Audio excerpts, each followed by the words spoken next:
Bueno, pues tras la ponencia del doctor O'Kim, en la que nos ha quedado más o menos claro qué nos depara el futuro, vamos a pasar a la segunda ponencia, donde se concretarán las oportunidades que puede generar para el sector del aceite de oliva el Acuerdo Transatlántico de Comercio e Inversión entre Estados Unidos y la Unión Europea. Este acuerdo supone un gran desarrollo del mercado estadounidense, el cual en estos momentos es el principal consumidor de aceite de oliva no productor. Sin más dilación, cedo la palabra al director ejecutivo del Consejo Agrícola Internacional, don Jean-Louis Barjot, que profundizará sobre el perfil de la próxima ponente, doña Cristina Lobillo Borrero. Muchas gracias. En primer lugar, quisiera agradecer a los organizadores por la invitación a esta fiesta comarcal y saludar a Oloestepa por su acción ejemplar a favor no solo de la calidad, pero también de la excelencia, tema que hemos visto justo en la ponencia anterior y que había una relación fuerte. En segundo lugar, quisiera decir que estoy muy feliz de presentar a doña Cristina Lobillo por dos razones claves. Una es que conozco a ella desde hace bastante tiempo y que no lo había visto por unos. Y segundo, por el tema que se le ha pedido que presente. Uno se preguntarán cómo se hace que el director ejecutivo del COI conozca a la asistenta, doctora en Economía y Derecho de la Universidad de Córdoba, del director general encargado en Bruselas del Comercio, Jean-Luc Demarty. Se hace porque hemos tenido funciones anteriores que nos permitieron apreciarnos y así cuando por mi parte estaba diplomático en la Embajada de Francia en Madrid, ella estuvo asesora de la muy estimada ministra Loyola de Palacio entre julio 96 y enero 99. Luego, cuando por mi parte incorporé una delegación de la industria agroalimentaria europea como representante del sector industrial azucarero europeo, la encontré en su cargo de jefa adjunta del gabinete del ministro Arias Cañete, que ocupó de mayo 2000 a abril 2004. Luego, aunque vino en Bruselas, nos perdimos de vista cuando se incorporó a la comisión, primero a la unidad de horticultura y aceite de oliva de 2004 a 2007 y después en la unidad de análisis perspectiva de la PAC de 2007 a 2009. Pero tuvimos que vernos de nuevo cuando se incorporó al gabinete del director general por Agricultura y Desarrollo Rural, Jean-Luc Demarty, a partir de enero 2010, porque él seguía de cerca el tema del COI al cual me había incorporado. Ahora, desde 2011, ha seguido Jean-Luc Demarty como asistenta en la todopoderosa Dirección General de Comercio y para mí como francés, lo digo con lo que significa como para un francés, es típicamente lo que nosotros llamamos un alto funcionario. Es decir, alguien de gran competencia que asesora a un ministro o un director general y ella lo hace con excelencia. La segunda razón por estar feliz, y lo había dicho, es el tema que va a tratar, el tema del Acuerdo Transatlántico de Comercio e Inversión Estados Unidos-Europea. Este acuerdo se ve como una herramienta clave para crear más PIB y más empleo una vez implementado a partir, se supone, de 2016. Y las estadísticas dicen también que para España saldría el cuarto beneficiario de este acuerdo. Pero eso es la globalidad.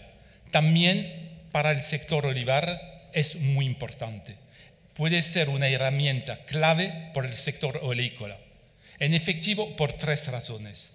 Una, USA compra 300.000 toneladas de aceite de oliva al año en el mercado mundial, sobre un total de 770.000 toneladas. Es decir, 40% de las ventas en el mercado mundial se dirigen a Estados Unidos. Es el balance del mercado mundial que se juega con Estados Unidos. Y Estados Unidos, en la última campaña, ha decrecido de un 6%, y de momento, en los 4 primeros meses de esta campaña, sigue con una baja de 6% más. Entonces, es clave este mercado. Segundo, USA no es miembro del COI, lo que significa que no tiene ninguna obligación respetar las normas del COI. Eso crea inseguridad jurídica a la hora de los operadores que tienen que respetar las normas del COI cuando exportan hacia Estados Unidos, y en el mercado se encuentran con otras cosas. Y precisamente USA, y que es el tercer punto, importa cada año más aceite a granel que embotellado. Hoy para satisfacer su mercado interior y mañana muy probablemente para vender a los vecinos. Conclusión, es clave para el sector aceitero que el TTIP, como se llama, incorpore en su texto final la norma del COI como referencia a la hora de resolver posibles conflictos y para evitar que los operadores de países del COI que exportan botellas a Estados Unidos no se encuentran mañana en una situación de competencia desleal con los embotelladores de allí. Ahora doy la palabra a dona Cristina Lobillo, quien es la persona más relevante para que nos cuente con detalle lo que está pasando con este TTIP. Muchas gracias.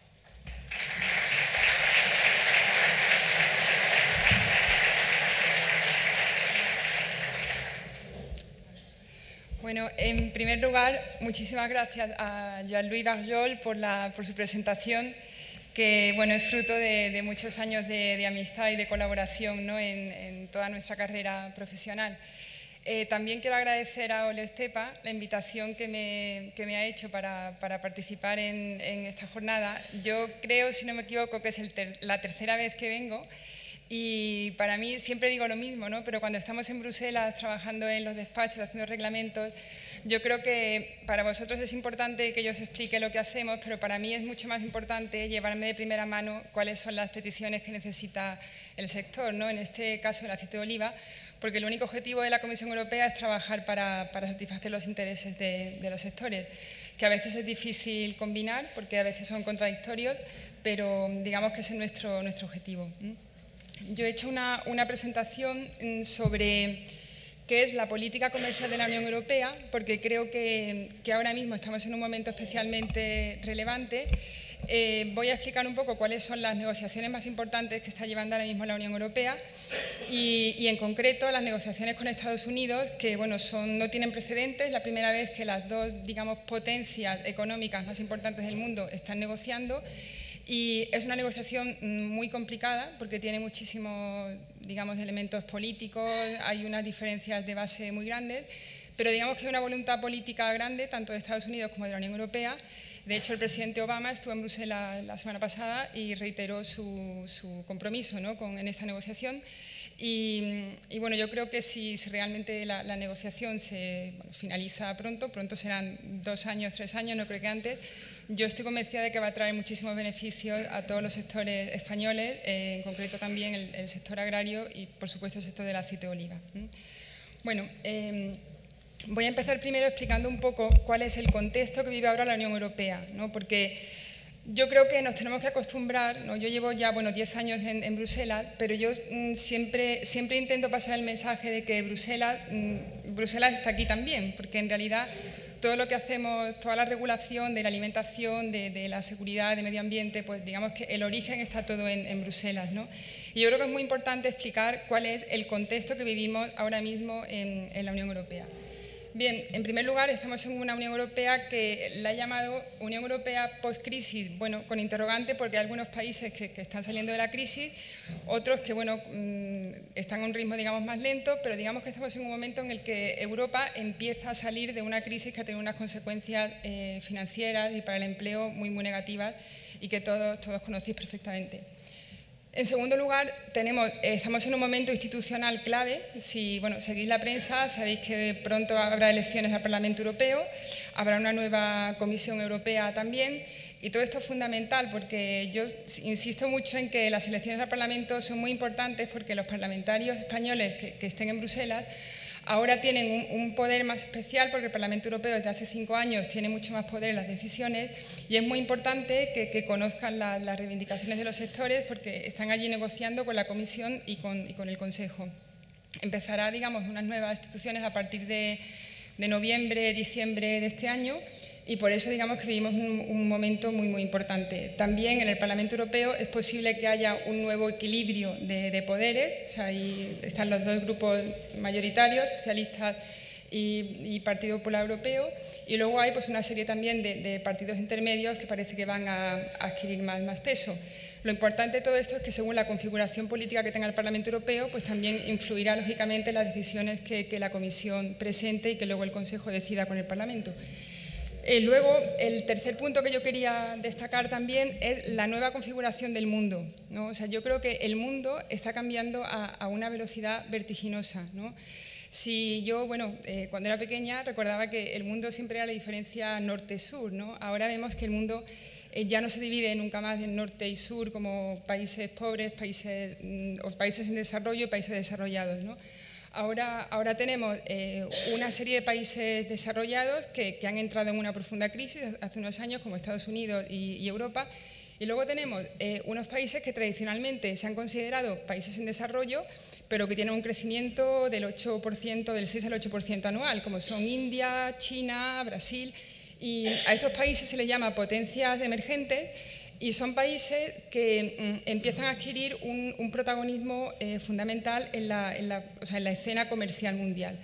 ¿Por qué? Porque estos países, al incrementar su crecimiento económico, se va desarrollando una clase social, una clase media, que empieza a demandar productos europeos, productos agrarios transformados, productos agrarios, y esto es un hecho que antes no ocurría, o sea, que hace 10, 15 años no se producía. Luego también, una fuerte demanda exterior, como he dicho, es precisamente parte del crecimiento europeo. Aquí, tenemos he presentado esta gráfica que me parece muy interesante, que es la contribución al crecimiento del Producto Interior Bruto en el mundo entero. Bueno, yo luego, como tampoco tengo mucho tiempo, yo luego dejaré todas las diapositivas para que quien las quiera pues las podáis mirar tranquilamente. Pero si veis es muy importante porque he querido distinguir China, Japón, Estados Unidos, la Unión Europea y el resto del mundo. Entonces es muy importante, veis, el año donde empieza, digamos, la crisis y cómo luego se va remontando esta tendencia. Pero aquí el tema principal y que me interesa destacar, también justo con esta diapositiva que veis la evolución en el comercio de bienes y de servicios, pero aquí el tema que me interesa destacar es que es un dato que a mí me parece escalofriante, y es que de aquí al 2020 el 90% del crecimiento mundial se va a producir fuera de la Unión Europea y un tercio de ese crecimiento solamente en China. Luego, está claro que la Unión Europea tiene que reaccionar. La Unión Europea no puede perder el tren del comercio. Hoy la política agraria, la política medio ambiente, la política comercial están intrínsecamente unidas. Quizá hace unos años la política agraria común se podía considerar como una política ligada básicamente a la política de empleo, a la política ambiental. Hoy día no podemos entender una política agraria sin una política comercial. Yo creo que se ha invertido un poco la balanza.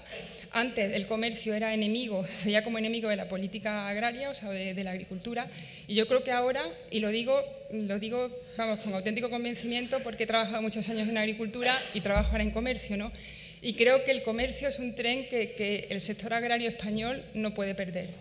Creo que es fundamental, creo que hay unas posibilidades muy importantes abiertas para todo el sector y en concreto para el sector del aceite de oliva.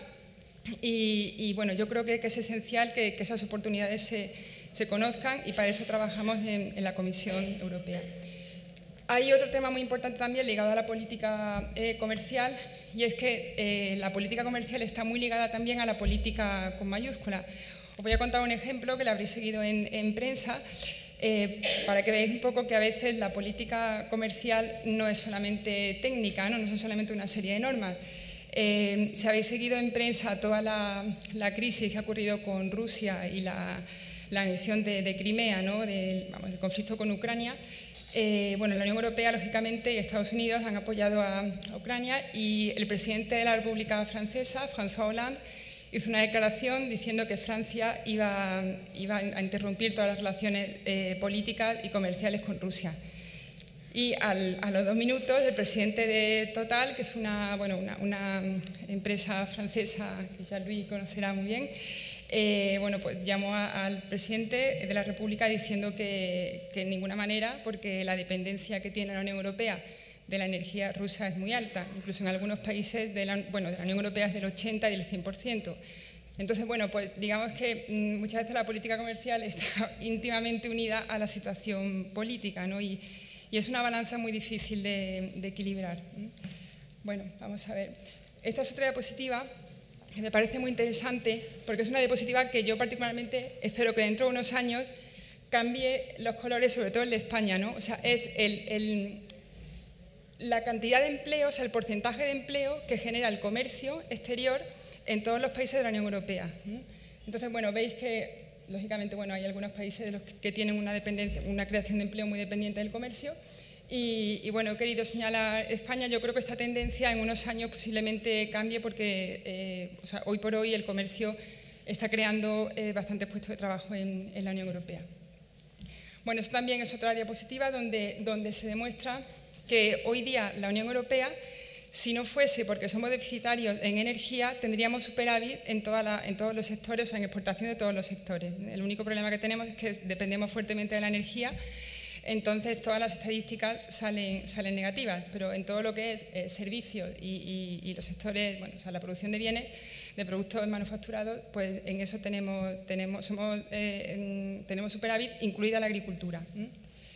Bueno, esta es otra diapositiva que me parece muy interesante porque he intentado reflejar en colores cuáles son aquellos países del mundo entero que tienen como primer socio comercial a la Unión Europea. Otros que tienen a China, otros a la Unión Europea, y no me acuerdo quién he puesto. Bueno, lo más importante para que veáis que todo lo que está azul, todos los países en azul, significan que su primer socio comercial es la Unión Europea. O sea que la Unión Europea hoy sigue siendo el primer exportador e importador de productos también. O sea, yo creo que es una diapositiva bastante clave y que me parece muy, muy relevante. Bueno, esto es una visión un poco general de todos los países con los que estamos negociando ahora mismo. Tenemos, por una parte, lo que es las negociaciones multilaterales, que es la Organización Mundial del Comercio. O sea, la Unión Europea pertenece a este grupo de cerca de 200 países, donde hay unas normas comunes de comercio, donde bueno, se controla que no haya ninguna vulneración de la normativa. O sea, que bueno, son un compendio de normas que la Unión Europea se preocupa de que se cumplan en relación al comercio internacional. Y luego, digamos que la Organización Mundial de Comercio lanzó hace mucho tiempo lo que se llamaba la Ronda de Doha, que era la Ronda del Desarrollo, que nunca se llegó a concluir del todo. Ha habido un pequeño avance en Bali en diciembre del año pasado, pero digamos que lo que la Unión Europea ha hecho, como es necesario el comercio, es diversificar las negociaciones bilaterales. O sea, en vez de conseguir un acuerdo entre los casi 200 países de la OMC, pues hemos empezado a negociar bilateralmente con cada uno de ellos. Bueno, hay países con los que ya hemos concluido acuerdos de libre comercio, como bueno, Corea, Colombia, Perú, América Central, y luego hay una serie de negociaciones finalizadas, pero que todavía no han entrado en vigor, porque es un procedimiento muy largo en la Unión Europea y en estos países también. Y luego todas las negociaciones en curso, en la que bueno, la más importante es Estados Unidos, que ahora explicaré un poco los detalles de esta negociación. Esto solamente es una diapositiva que explica si concluimos todas las negociaciones que están ahora en curso, digamos que tendríamos más del 60% de liberalización del comercio. Pero aquí quiero hacer una matización porque negociar no significa abrir las fronteras a todo. O sea, negociar, y esto también está en relación con la negociación particular con Estados Unidos, significa, por una parte, mejorar el acceso a mercados, o sea, tanto el acceso de nuestras exportaciones a países terceros, como también, lógicamente, el acceso de producciones de países terceros dentro de la Unión Europea. Aquí quiero matizar especialmente que el sector agrario es un sector que se considera sensible. O sea, nosotros, cuando se negocia con un país, hay una serie de sectores, o sea, depende con el país que se negocie, puede ser el vacuno, puede ser el arroz, o sea, en función de con qué país se negocie. Y en estos productos no se da carta libre, o sea, no se dice importe usted todo el arroz que quiera o importe usted toda la carne que quiera, porque se establece lo que se llaman contingentes arancelarios, o sea, una cantidad de toneladas que se exportan libre de arancel, y a partir de esa cantidad se supone que puede haber un perjuicio para los sectores, entonces inmediatamente esas exportaciones pagan arancel. Bueno, vamos a ver ahora las siglas de estas TTIP, es como se conoce en toda la Unión Europea y en Estados Unidos, pero en definitiva son las siglas que corresponden al acuerdo comercial y de inversiones. Como he dicho antes, es un acuerdo que no tiene precedentes ni para la Unión Europea ni para Estados Unidos. La Unión Europea ha querido negociar con Estados Unidos por una razón muy clara, porque Estados Unidos está asimismo negociando con todo el mundo. O sea, Estados Unidos está negociando con todo el Pacífico y el problema es que, o sea, en esas negociaciones ellos establecen una serie de medidas. Hay, por ejemplo, un tema que siempre no tiene mucha importancia económica, pero tiene mucha importancia cultural para la Unión Europea, que son las denominaciones de origen, ¿no? O sea, las denominaciones de origen y la política de indicaciones geográficas solo nos importa a la Unión Europea. El resto del mundo les da igual tomarse un aceite de oliva virgen extra de cepa que no sea, falsificado, les da igual porque no tienen la cultura, o sea, del producto de origen, o no tienen la cultura de lo que significa un producto fabricado con una serie de requisitos en la tierra, con una materia prima, con unos requisitos de fabricación o de producción.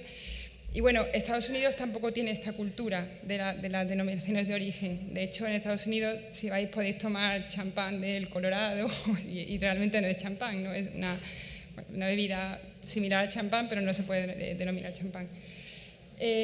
Bueno, pues esto es un punto que digamos es pequeño en importancia económica, pero para nosotros es muy alto en importancia política. China está produciendo vinos franceses y bueno, esto es una gran batalla para nosotros, ¿no? Porque digamos que Estados Unidos tiene como contrapunto todos los países de Asia con los que está tratando de eliminar esta política y nosotros, los 28 de la Unión Europea, vamos con nuestra bandera de que bueno, el queso feta, el aceite de oliva cepa, el queso brie, en fin, son importantes, son denominaciones de origen y para nosotros es parte de nuestra cultura ancestral, ¿no? Europea. Entonces, eso es una parte importante de las negociaciones. Bueno, aquí he puesto unas cifras de lo que, bueno, la verdad que las cifras son bastante, hablan por sí solas, ¿no? La importancia que tendría este acuerdo si llegara a concluirse. Y he puesto, bueno, el contenido del acuerdo. Esto es un acuerdo muy técnico, porque estamos negociando no solo liberalización de comercio, estamos también negociando reglas de origen, porque ¿qué ocurriría con productos que a lo mejor se terminan de fabricar en Estados Unidos, pero la materia prima viene de Asia? O sea, en realidad, claro, aquí puede haber una distorsión de la competencia importante y, bueno, es una materia técnica complicada, pero que tiene mucha importancia para evitar que se produzca una distorsión de la competencia, ¿no? Con relación a la producción de la Unión Europea. Hay también un tema importante que es la propia configuración política de Estados Unidos y de la Unión Europea. Como sabéis, Estados Unidos es un sistema puramente federal y hay normas a nivel federal, pero hay normas a nivel subfederal. Entonces la Unión Europea no puede negociar con los estados, sino que tiene que negociar con el gobierno americano y entonces digamos que el salto que hay entre las medidas federales y subfederales es bastante alto y la Unión Europea no tiene margen para llegar a ese salto, digamos, institucional. Los americanos tienen, por ejemplo, cerrado todo el sector de mercados públicos marítimos, o sea, ellos solamente permiten que en el sector marítimo entren empresas americanas y tienen la famosa frase de Buy American, o sea, compra americano. Y claro, lógicamente nosotros queremos cambiar esa frase de compra americano por compra transatlántico, ¿no? O sea, no compre solo productos americanos, compre productos europeos, porque, o sea, es uno de los objetivos de la negociación. Hay una serie de parte de la negociación que se refieren a lo que se llaman barreras no arancelarias, o sea, porque lo que ocurre, otra de las grandes diferencias entre Estados Unidos y la Unión Europea es que tenemos una normativa totalmente diferente en materia de sanidad, de seguridad, de medio ambiente. No quiere decir que sean más estrictas o menos estrictas. En algunos campos lo somos más la Unión Europea, en otros son más Estados Unidos, pero nuestros esfuerzos, digamos, se están concentrando en intentar homogeneizar esa regulación diferente para que podamos exportar productos a Estados Unidos sin ningún problema. Os recuerdo que el sector de fruta y hortalizas lleva sin poder exportar a Estados Unidos muchísimos años porque su sistema sanitario son muy distintos de la Unión Europea y bueno, pues los productores tienen que hacer una doble certificación, una en Europa y otra en Estados Unidos. Al final, bueno, estos son unos sistemas que suponen un costo altísimo y esto es uno de los objetivos también que tenemos en Bruselas, o sea, intentar acercar esta parte normativa para que las exportaciones a la Unión Europea sean más fáciles. Bueno, también hay temas de propiedad intelectual en la negociación, como he dicho antes, todo el tema de la política de calidad, indicaciones geográficas y denominaciones de origen se considera propiedad intelectual. Y bueno, comercio y desarrollo sostenible, o sea, cuando negociamos con cualquier país tercero, intentamos que ese país proteja los derechos humanos de manera adecuada, ¿no? Y si no, bueno, pues hay siempre una penalización en el comercio por parte de la Unión Europea. En el caso de Estados Unidos, negociamos con un país desarrollado y este capítulo será menos importante, pero también sabéis que incluso en materia de derechos humanos hay divergencias entre el concepto que tenemos en la Unión Europea y el concepto que tiene Estados Unidos. Bueno, en conclusión, lo que puedo decir hasta ahora es que llevamos 9 meses negociando con los americanos, hemos hecho 4 rondas de negociación. Como digo, es una negociación sumamente complicada, pero estamos en una fase de consulta pública, o sea, en la que estamos recibiendo todas las peticiones de todos los sectores para intentar realmente mejorar, o si hay algún punto concreto, o sea, la Comisión está negociando directamente con los americanos. Bueno, algunos de vosotros me habéis hecho llegar algunas peticiones concretas y yo os animo a que cualquier punto que vosotros penséis que se pueda mejorar en la negociación con Estados Unidos, que me lo hagáis llegar, porque estamos en un momento importante, o sea, estamos empezando la negociación y el objetivo de la Comisión Europea es estar cerca de los sectores para poder recibir esas peticiones y negociar con Estados Unidos y mejorar el comercio. Bueno, como conclusión voy a un poquito rápido porque sé que tenemos poco tiempo y si queréis algún turno de preguntas, pues voy un poquito rápido. Al final, lo que quiero concluir diciendo que realmente el comercio es una herramienta clave para el crecimiento económico de la Unión Europea.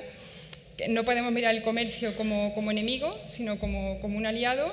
La Unión Europea tiene una agenda ambiciosa que espera cumplir y que para ello la Unión Europea no va a negociar sola. O sea, necesitamos vuestro apoyo, el apoyo de todos los sectores.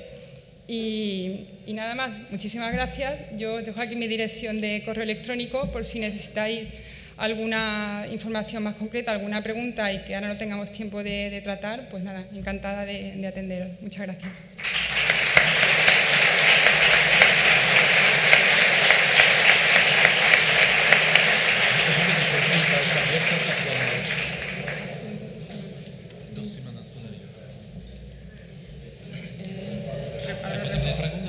Entonces, hay posibilidades todavía de preguntas. Entonces, que se manifiesten, por favor. Muchas gracias. De nuevo me presento, Juan Ruiz Onieva. Soy un socio de una de las cooperativas de Villanueva de Argaidas, Málaga, dentro del grupo Ojiblanca. La pregunta es para el señor Barjol, director ejecutivo del Consejo Oleolícola Internacional. ¿Nos puede dar alguna opinión sobre las noticias aparecidas en prensa, la OPA presentada por fondos de inversión italianos y árabes y los perjuicios que esto puede conllevar a Deoleo e implicado directamente Decor Ojiblanca? Gracias por la pregunta, pero me parece que sale un poco del orden del día. A nivel del COI simplemente somos observadores, no somos un organismo que hace comentarios antes que las cosas se hagan. Entonces, de momento, como todo el mundo, leímos las noticias, las informaciones y lo que rezamos es porque el sector en su conjunto y va adelante con empresas fuertes. Pero comentarios más en este momento no me parece óptimo. Luego, una vez hecho, ¿por qué no? Pero de momento no óptimo. Por mi parte, yo tendría una pregunta. Disculpa que yo soy mucho más al terreno, cosas concretas.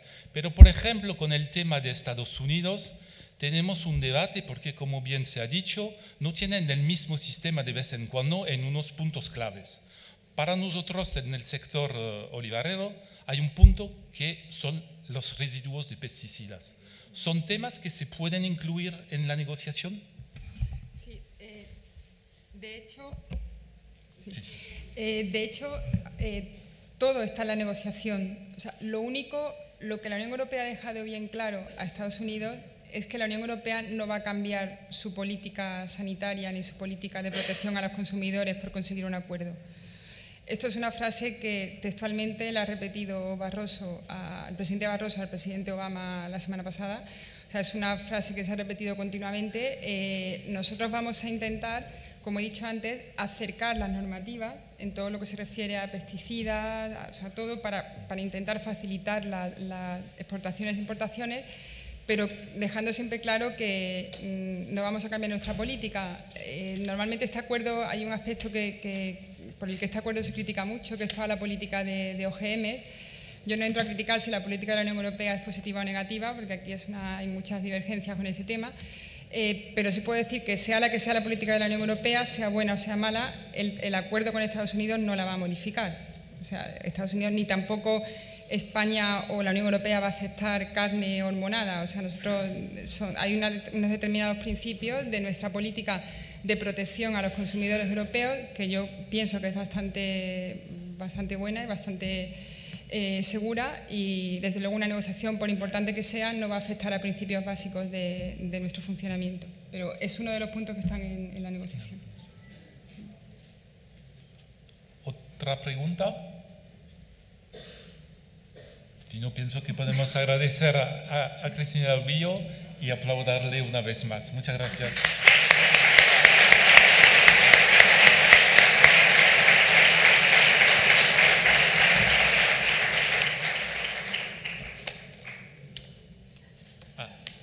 Parece que se necesita una pregunta más. Entonces, vuelvo con mi comentario. Salvo si haya preguntas, sé que yo no quiero quitar la palabra a nadie. Pero para el COI, que es organismo internacional, es decir, que tiene como miembros, como socios, varios miembros, la Unión Europea, no España o Italia, pero la Unión Europea siendo uno de nuestros miembros, lo que nos parece es que se juega mucho en ese acuerdo, porque la norma técnica que se utilizará servirá de referencia en el negocio mundial. Y como lo había dicho, Estados Unidos no ha tomado la norma del COI. Pero por lo que sepa, en el sector del vino, tampoco Estados Unidos está miembro de la Organización Internacional del Vino, pero ha reconocido en un antiguo acuerdo entre la UE y Estados Unidos las normas de la OIV. Y la idea es que este acuerdo se incluya en el TTIP. Sí. Para el COI, ¿no sería posible algo similar?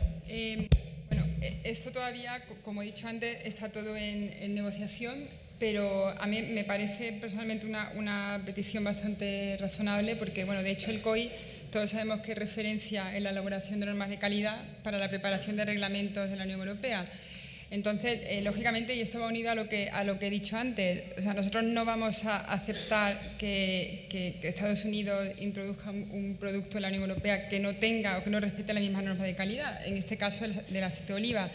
Y, o sea, esto es un punto, a mí me parece que, bueno, que podría ser una... No hemos llegado todavía a ese detalle en las negociaciones, porque hemos tenido solo 4 rondas y las primeras 4 rondas son más generales. Pero bueno, yo es una petición que incluyo y la hago pasar a los negociadores porque creo que podría ser un punto bastante importante y razonable. Gracias. En términos de calendario, no, la señora. Yo tengo una duda de si Europa tiene tanta política de protección a los consumidores, porque se han rebajado aranceles desde Marruecos y se puede comercializar en España aceite de Marruecos, dando así, digamos, competitividad a la aceite de España. Bueno, una cosa es que se importe un producto de un país tercero, en este caso de Marruecos, y otra cosa, ese producto cuando entra a la Unión Europea tiene que cumplir la normativa de la Unión Europea. Si no se cumple, se está produciendo fraude. O sea, eso es evidente. Si entra aceite de Marruecos en la Unión Europea, que puede que, o sea, hay un acuerdo y hay un contingente arancelario, o sea, de tal forma, el aceite que entra de Marruecos, yo no conozco bien las cantidades, pero no creo que sea una cantidad muy alta, pero con independencia de cuál sea la cantidad que podría afectar a la competitividad del aceite, si fuese español, si fuese una cantidad muy elevada, eso es un tema que es puramente comercial. Y otra parte es la protección de los consumidores, como digo, o sea, pues se puede cometer fraude en la Unión Europea y en cualquier país tercero, pero la normativa sanitaria y fitosanitaria, o sea, los reglamentos de base de la Unión Europea, te dicen que realmente cualquier producto, sea un alimento o sea un producto de cualquier otro sector que entre a la Unión Europea, tiene que cumplir con el organismo de certificación de la Unión Europea. Y eso es así, o sea, la competencia de control está delegada de la Unión Europea, de la Comisión Europea, a los Estados miembros. En España hay inspecciones tanto a nivel autonómico como a nivel nacional y bueno, tenemos el SOIBRE, tenemos una serie de inspectores que se dedican precisamente a evitar que el producto que entre a un país tercero no cumpla la normativa sanitaria europea. Esto es así. O sea, si luego no se cumple es porque realmente hay un problema no en la normativa, sino en el control de la normativa. Pero si ese es el caso, nosotros en Bruselas recibimos continuamente cartas cuando hay una sospecha de que se pueda cometer un fraude en algún sector y hay mecanismos en la Unión Europea para intentar atajar ese fraude. O sea que yo lo que te puedo decir, si realmente hay constancia, denunciadlo tanto al Estado miembro como a la Comisión Europea. Pero la normativa de base es la misma, o sea, no se puede permitir un producto que no cumpla toda la normativa sanitaria y fitosanitaria de la Unión Europea. La pregunta que estaba a punto de hacer es el calendario, porque para los empresarios es importante cuándo entran en función estos acuerdos, cuándo me van a bajar el arancel, cuándo me van a cambiar la norma. ¿Tenemos una visión del calendario? Bueno, el problema de todas las negociaciones comerciales, como he dicho antes, es que el periodo de negociación es muy amplio. ¿Por qué? Porque, como he dicho antes, se están negociando muchísimos sectores, servicios, bienes, mercados públicos, y la primera intención del comisario de Comercio es que esta negociación durara unos 18 meses, ahora bueno, parece que va a durar un poco más, porque no nos podemos olvidar tampoco que bueno, entre medias vamos a tener un nuevo Parlamento Europeo, una nueva Comisión, y cuando hay un cambio institucional siempre hay un tiempo en el que, bueno, pues una serie de meses en las que hay que dejar al nuevo equipo que empieza a trabajar, el nuevo comisario de Comercio, y en ese sentido, bueno, son unas negociaciones que van a durar bastante, lo que es la negociación en sí. Luego, una vez que se negocia, entra en juego un proceso de ratificación que puede llevar años, pero la Unión Europea ha intentado aplicar una figura que se llama aplicación provisional del acuerdo, de manera que si la negociación pudiera finalizar en 2 o 3 años, pues la aplicación provisional podría producirse, digamos, de una manera más o menos inmediata, pero haría falta también el acuerdo del Parlamento Europeo, es un proceso institucional bastante lento, pero en cualquier caso creo que es un poco aventurado decir que este acuerdo se va a aplicar pronto porque hay delante una negociación todavía bastante larga. Y bueno, pues cuando van a bajar el arancel creo que todavía hará falta bastante tiempo. ¿Otras ¿Alguna preguntas? pregunta más? Bueno, si me ¿No? permitéis, sigo con una pregunta. Este tipo de acuerdo luego se presentan a la Organización Mundial del Comercio, porque son acuerdos bilaterales y pueden perjudicar a los demás. Aunque en este caso estamos hablando de los 2 más poderosos, pero las diapositivas nos enseñaron que ya hay un tercero, China, que nos está mordiendo la pierna. Entonces la pregunta es, una vez que un acuerdo está hecho, se presenta a la Organización Mundial del Comercio, en este ámbito, ¿se puede pedir modificaciones de nuevo de unos acuerdos o se toma o se deja? No, porque la Organización Mundial de Comercio permite que haya negociaciones bilaterales si se respeta el marco normativo de la Organización Mundial de Comercio, que es el caso porque tanto la Unión Europea como Estados Unidos son miembros de la Organización Mundial de Comercio. Entonces está totalmente permitido y digamos que es como una decisión de 2 países miembros de la OMC de avanzar un poco más en el comercio bilateral. ¿Alguna pregunta más? ¿Algún comentario?